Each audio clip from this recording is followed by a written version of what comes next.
Hey guys, thanks for coming and checking out the video. This is going to be a little bit of a different video, and I know a lot of you guys that may follow my channel may not really know what this is entailing or what this is about. I'm going to tell you a little bit about some things in my own life and some struggles I've had with relationships and stuff. And the reason I'm talking about this is really brought on by the death of JDF, Jason David Frank, and the fact that at least as of now, as of November 28th, there still hasn't really been anything to come out that has said otherwise, is that he took his own life. And again, if it was in fact due to because he was going through a divorce and he was losing his child, possibly was worried about custody, or that he wasn't gonna see her as much, whatever the issue is, I don't know exactly the details. I've watched plenty of videos about it, and I've seen other YouTubers. Tyrone Magnus had a great video talking about some of the symptoms that can come from depression, anxiety, and how to clear some of those up. But what I wanted to talk about is a little different, and it's more on the emotional side, and like just that sinking feeling when you feel like you've lost someone really important to you. I've been in that situation a number of times in my life, and I've had a few women in my life that meant the world to me, and lost them, and due to different circumstances, some of my own mistakes that I've made, some that I'm like I had no idea and caught me totally off guard. I won't even go into specifics, but I will say there was this girl within the last 5 years, and man, I was crazy about her. And people I knew, friends knew, I would talk to them about, how much I was into this girl, and she was going through a lot at the time, and I kind of was almost like a friend or a confidant to be able to talk to, and then by whatever miracle, things progressed. Like, things got a little, they kept going, and over time, we eventually were kind of thinking about becoming a thing or something, and but it was so messy, and with all the stuff going on in her life, and next thing I know, I'm seeing, I'm not hearing back from her, and messages are going unanswered, and all this different stuff because of some of the stuff she had going on in her life, and I understood that. But then, like, just a little bit to COVID, I'm seeing on Facebook that she's, in a new relationship or whatever. And I'm like, hello. So, some of that stuff can be really devastating. And I guess the point that I'm trying to make is trying to reach out. Now, I would say I don't have the best support in the way of friends, honestly. One of my best friends is not the kind of person that you can really talk to about anything serious. We just never have had that kind of friendship.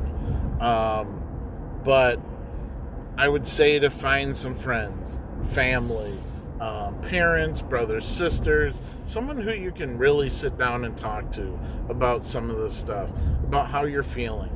Because the last thing you want is because I felt down enough that, hey, I've at least considered it, right? I'm like, man, I love the hell out of this person. I've lost my shot. Why even go on? I don't have kids. I don't have someone that's gonna, it's not gonna shatter the world if I'm gone, And again, it's not something I that I struggle with day in, day out. It's not like a deep depression or, something, but I take heartbreak really, really bad. I mean, it hits me really hard. And to lose someone that either feels like a best friend or someone that you really, truly love and have thought about a future with and see yourself with, those things can be devastating to the psyche, emotionally. And I mean, again, it's like you go to work and you try to go on with your day. I can recall I used to work at Office Depot, and when I would work retail was one of the hardest because you have to put on that, that customer service sensibility, right? You have to smile and be nice and polite, and sometimes the customers will be treating you like crap. And and I had way back then, the Office Depot days, that was 15, 20 years ago now. I had someone that I got involved with then, and I was crazy, madly in love. And even though the situation was way less than ideal, it didn't matter. I was so head over heels for this girl. And the thing is, it didn't end well, and I struggled severely, but during that time, while I was still working there, I'm having to work there every day. I'm having to work around people who some of the people knew some of the situation that was going on. I had to try to put on a brave face while I felt like crap, while I was miserable, while I was upset or worried or scared or, just an emotional wreck. And to have to deal with that while you're working. And, in retail or customer service, or being yelled at, I worked in a call center. And again, there was a time that I was going through a very traumatic emotional crossroads. And I had to make a choice between two people and of which way I wanted to go and which way my heart was leading me. And I was I barely could make it through the day. And I at one point even broke down at work, and I just was like, man, I need to sit out for a bit. And I talked to one of my bosses in a private office, and man, it can really get to you. So what I want to get across is, if you're going through something like that, and again, I don't know if this is exactly the kind of thing Jason David Frank was going through, but I've never been through a divorce. And what I will say is, I've never even gone through a divorce. I can only imagine the financial stress, the stress of like, okay, this is over, and someone that you may, because a lot of divorces are one-sided.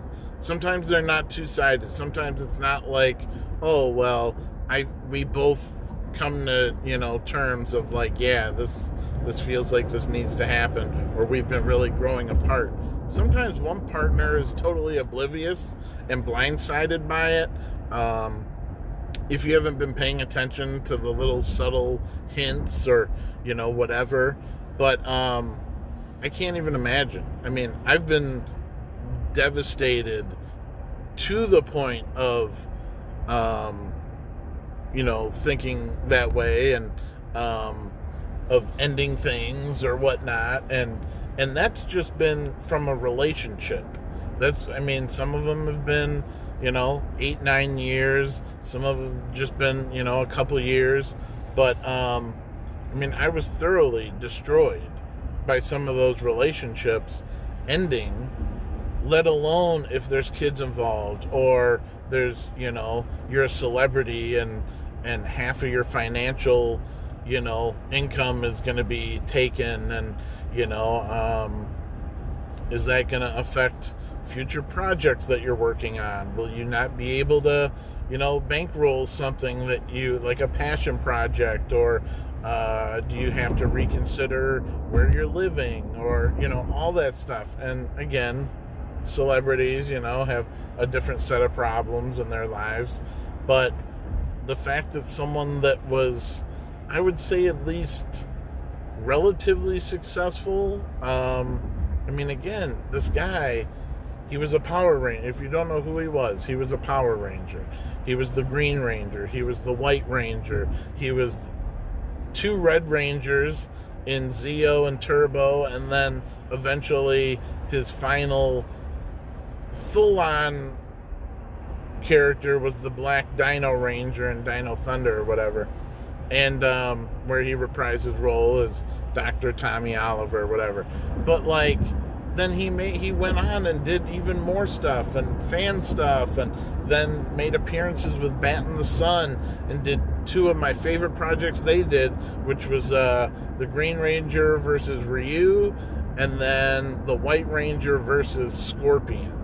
And I thought those were badass, and I was so glad they actually got JDF for those. It wasn't just him doing the voice and then that's it. At the end, he would take off his helmet in the one. The other one, it starts off as him, and then he morphs. So I thought, and then his kind of passion projects, and the him doing the My Morphin Life or whatever, his vlogs that he was doing, and being in the movie as like a guest character, but it wasn't supposed to be him, but it was him and Amy Jo as just in like a group shot, but it was to pay homage to them, and but yeah, I feel like so many more people need to talk, and so many more people need to get these things out in the open and air them. And I'm not talking about put them on social media. That's not what I'm saying. But if you're hurting or struggling, reach out to family and friends.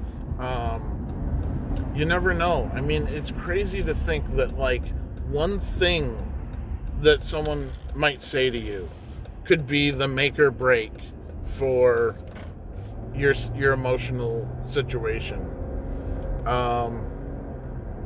Someone could just say the right thing that hits you the right way, that stops you and makes you think about something and turns it around for you and makes you feel a completely transformed, better mindset, and it makes you able to kind of stop and appreciate everything else that you do have, even if something is breaking down and you're losing a relationship and you're losing someone you love. It's hard to say it if you haven't been through it, but life goes on, and there's a very good chance that down the road you may be able to rekindle I mean, you know how many times exes have gotten back together? Kids, if JDF was a good father to his daughter or whatever, I highly doubt that any custody battle is going to severely change the relationship between him and his kid.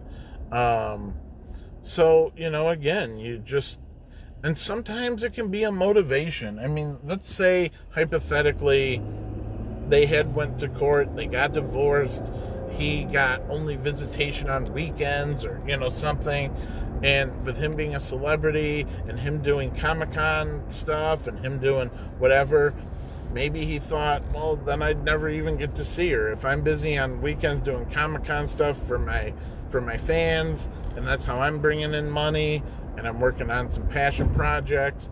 Who knows? I can't speak to his mindset, but just like anything else, if there's a roadblock, if there's a hurdle, if you can be able to just be that much more determined to conquer it, whatever the situation may be. Like, whatever, if it's a physical limitation, okay, I'm gonna get super fit and I'm gonna whatever. Maybe there's maybe your health's in jeopardy. Okay, I'm gonna strive to get super healthy and change my eating and change my lifestyle. Maybe it's something financially, and you're like, okay, I gotta buckle down and do something different, financially, pursue a different career, take on a second job, whatever it is. But someone like this who's been in the martial arts knows a certain amount of discipline and knows a certain amount of practice and struggle to get to a certain level. I'll tell you a little bit. Like, I used to be kind of a semi-professional gamer. I used to play heavily stuff like Street Fighter, Killer Instinct, Marvel vs. Capcom, different games like that. Mostly Capcom fighting games, but I dabbled with other things. And it wasn't until probably late high school, early 2000s that I was winning tournaments locally. And so I mean, again, I'm not saying that to like brag or boast, but it's just something that, like, when you're doing anything in life that takes that much dedication and that much focus and practice and energy, it's something that needs to be taken into account, because I mean, it really can affect so many aspects of your life, and sometimes there's sacrifices that need to be made if you're you're practicing, and you need to really make sure everything's on point. I would say it'd be similar to putting on like a karate show. If someone in martial arts were going to be doing some kind of show, it'd be the same as if I were going to be in a tournament and I were going to be playing against top players in the game, from all over the country. So I need to end the video here, guys. I know it's kind of abrupt, but I guess what I'm just trying to say is the amount of dedication and focus that something like martial arts, that someone has to put into, right? Something that they're passionate about and is a huge focus in their life. For someone to take their life, for someone to seek out that as an alternative, to feel trapped and like there's no other way out, when they've already gotten to a place of success. And I mean, you can always fall from success, and I think that's one of the main things, is like, you never know exactly how it's going to be. Like, you might think you've hit a pinnacle, and then, and I got to a point where I was really good, and then it got away from me. People started getting better. I started to lose focus. I started to, get into other things. And, if it's that, whether it's success as an actor or whether it's your prowess in martial arts or whatever, it's like the fall from something that you once were, or once had, or the perfect marriage and relationship. It's all kind of the same. And again, trying to find people to talk to, finding, someone, whether it's a counselor or parents or family, someone that you can talk to about these emotional things that you're going through, and not resorting to doing something like that is the only advice that I'm really trying to impart on anyone that might listen to this. And if you've been through similar things, you would know that, again, heartbreak, as tough as it can be, eventually, a lot of times you can get over it, or at least it'll lessen over time. Try to sink your teeth into hobbies. That's kind of what I've been doing with YouTube and my photography and all that kind of stuff. So I wish everyone the best, especially around the holidays. I hope you guys feel great and have high aspirations for this new year, and hopefully things will be great for everyone. And yeah, just again, if you're going through something tough, don't do it alone. Reach out, friends, family, sometimes even like the comment section in YouTube, or there's prayer groups and groups where you can really talk, and people want to hear and be supportive, or whatever. Sometimes there's grief counselors, and there's crisis counseling. So any of that stuff is great. So all right, well, thanks for checking out the video, and I'll see you next time.